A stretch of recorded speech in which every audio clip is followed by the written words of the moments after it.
Hi friends, నాకైతే మా customer అయితే కీస్ ఇచ్చేసింది. కార్ తీసుకొని పోయి ఒక రౌండ్ వేసుకురామని చెప్పేసి నేనైతే ఫుల్ ఎక్సైట్మెంట్ గా అయితే వచ్చేసాను కార్ తీసుకుని వెళ్ళిపోదామని చెప్పేసి. అని అనుకుంటున్నారా? అస్సలు కాదండి. మా కస్టమర్ మా షాప్ కి రాకముందే కార్ లో కవర్ మర్చిపోయినారంట. సో అందుకే నాకైతే పంపించారనమాట. ఇక నేను వచ్చి ఈ కవర్ తీసుకుని వెళ్దాం అని చెప్పేసి వచ్చాను. సో ఎట్టో వచ్చాను కదా, కార్ మొత్తం చూసుకుందాం అని లోపలికి దూరేశాను.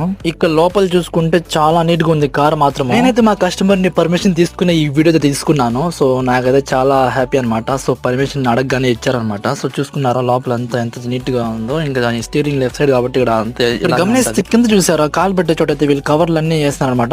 ఎంత నీట్ గా పెట్టుకుని కార్ ని వీళ్ళు. సో నేనైతే వచ్చేసాను ఇంకా బయట వచ్చి ఒక రౌండ్ వేసుకున్నా కార్ కి. ఇంకా లోపలికి అయితే వచ్చేసాను తీసుకునేసి. ఇంకా చెక్ చేసుకుంటున్నా కార్ లాగైందో లేదో. తీసుకొని పోయి ఆ కవర్ వేస్తే ఆ కవర్ కాదు, ఇంకో కవర్ ఉంది తీసుకొని చెప్పినారు. ఇంకా వస్తే ఇది అనమాట ఆ కవర్. సో మళ్ళీ దాన్ని తీసుకుని తెలిపాను. ఇంకా డస్ట్బిన్ చూసారు ఎట్టుంది కార్ లో. ఇంకా చూసుకుని వచ్చేసాను. 20 లైక్ చేయండి, సబ్స్క్రైబ్ చేసుకోండి. బాయ్.